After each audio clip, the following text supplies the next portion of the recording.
Hey everyone, Brendan from Brinkley RV here. I'm going to be showing you guys how to operate the electric dump valves on your Model G toy hauler. Starting off, you're going to want to make sure that your sewer hose is connected to your termination point, and depending on floor plan, it will vary how many valves you will have.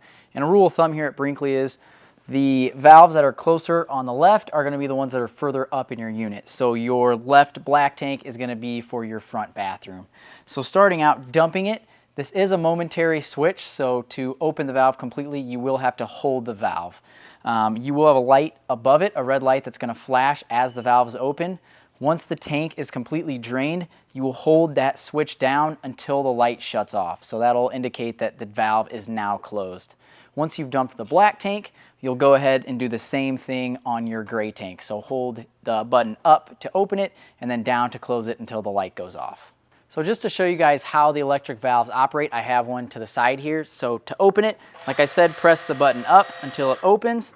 To close it, hold the switch down until the light goes off, and it's as simple as that. And you do also have the ability to manually override the knife valve as well. So if you're running into issues with the operation of your electric dump valves and can't figure out why, feel free to reach out to our customer care team and we'd be happy to help you out.